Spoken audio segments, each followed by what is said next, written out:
Hey, it's Warwick here from Beware. Just thought I'd touch base with everybody, let you know what we are thinking about doing now in that it's just about May, going into the autumn season in the Southern Hemisphere and in South Africa. A couple of things quickly that we recommend you doing at this point in time, unless you actually have crops that the bees are harvesting on and foraging on. I would leave the bees with honey in this. Do one final maybe one absolutely final harvest now in the super, but at no point do you remove any honey from the brood at this point, at this stage of the year. That's for the bees. So we would leave any honeycomb sealed or unsealed in the brood itself. And then if there's any supers that you've got on at the moment, I would leave part of that in the hive so that the bees have got that in the coming months over the winter period where there is a dearth period. So very low a volume of nectar and pollen available, unless you're in the high veld area where there's Aloe Daviana, and if you're lucky to have some eucalyptus that are flowering really late at this point in the season. But yeah, and point number two would be to move your bees from low-lying areas or valleys or troughs, because when cold fronts do come along in June and July or even in May, especially with heavy frost, those are the places that get hit the worst. So try and, if possible, try and move your bees into higher lying areas or at least middle ground areas and outside of low lying areas, especially also to avoid any flash flooding that may occur depending on where you are in the country and in the southern hemisphere at the moment. Um, Cape Town, especially, or Western Cape areas, if you do get your rains, hopefully you get your rains during the winter period, and if so, you may end up having flash floods. So just be careful of that at this point in time. Furthermore, I would also recommend that you clear. So point number three is to make sure that you clear any debris from the summer period in and around your apiaries, and then look at doing a fire breaker so that when it does get very really dry in the winter period, if a fire does break out in your area and comes across your apiary, that you've got a better chance of your apiary not being damaged or going up in flames and stuff like that. So pay attention to clearing your area, your apiary area, and especially of creating fire breakers. And make sure that it's under obviously controlled situation. When you're doing that, it's not a windy day and all that sort of stuff. Fourth, I would recommend that you also, especially over this period of time going forward, because there's going to be a scarcity of food around for all sorts of insects and that, especially ants, and the wax moth also like to come through during the winter period. That for the ants particularly, that you can use Nippet, NIP-IT. You can get that from a hardware store. Nippet is something you could use to cover the ground area around the hives in your apiary.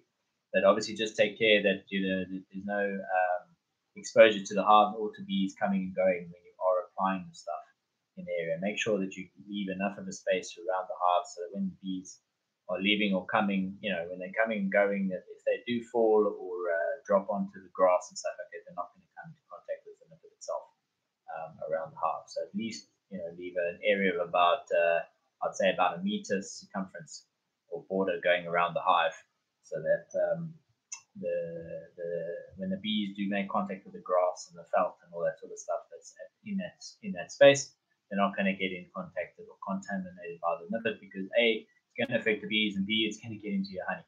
And that's two things we just don't want to have done if we are if we're using some kind of control over the ants. And the wax moth, make sure that you're putting entrance blockers on, or reduce your entrances to the hives over this period of time, because the wax moth is likely to get in as the colonies begin to slow down on their reproduction and their brood making over this period of time, just because there's a lack of forage. It's their natural cycle of things, just like spring when all the flowers bloom. So the fifth thing that I would do as well is if you can, if you're in the Highveld area, take advantage of the Aloe Daviana. It's the strongest indigenous flow in the country over the winter period, or pretty much over any period. It's a 4 and 4 for that particular 4. rated 4, which is the most for pollen, and it's rated 4 for nectar as well. So just be wary that the bees do go moggy over this stuff. It's really, they get quite aggressive over the Avodaliana, and you also have the risk of Capensis. So if you are using Allodaviana and you're looking to build your colonies on that and to boost them and to make honey, I would really limit your number of supers that you're using to two at the most, two at the absolute most. And then when you do decide to move your bees out of that area into more traditional sort of agricultural crops and things like that coming in August and early September, is please do yourselves a favor. Make sure that you inspect for Capensis. Capensis is rife around the Allodaviana and is a high risk for moving bees to Daviana, okay, to the aloes over the June-July holiday, June-July period, okay, and then even into August. And then another thing that you probably want to do is just make sure you've got equipment for feeding, especially if you've got a really young or new colony that you just caught or tracked or removed. Make sure that you're feeding them fairly regularly now, but you're also going to have to feed them probably during at least once a week during the autumn and the winter period. I try to leave my bees with enough honey as possible over the winter period and not feed them much. But there are cases where there's, especially when there's really cold fronts that come through, I will then feed for 2 to 3 days over that period of time, just to make sure that they can survive, they have enough sustainable food, and just gives them that little bit of extra. Okay. So we have entrance feeders and we have internal feeder frames available at the shop. So if that's something you're interested in, let us know. Alternatively, you can use an empty super and create that as an internal feeder as well. So you drop in sugar there and drop in some pollen substitute, etc.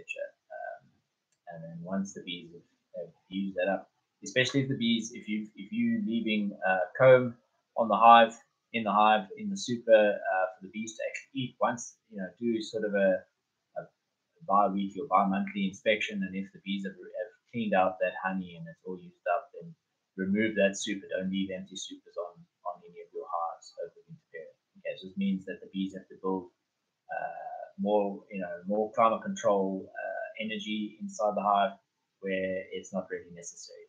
There's no use for that empty storage of those honeycomb cells. All right, fantastic.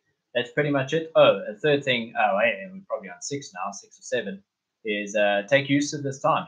Make candles with extra beeswax. Make lotions and lip balms and things. Look at getting at planning your next season. So the season starts in August already. So make sure that you're getting in contact with farmers and people who own land and getting permission and all that kind of stuff. And then also get yourself more knowledgeable. Look at things like the Blue Book. We sell the Blue Book at the shop.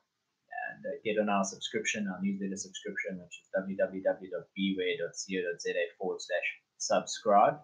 And we'll catch you on Facebook and we'll catch you on YouTube. Have a good one and have a great day. Ciao, Warwick from Beware.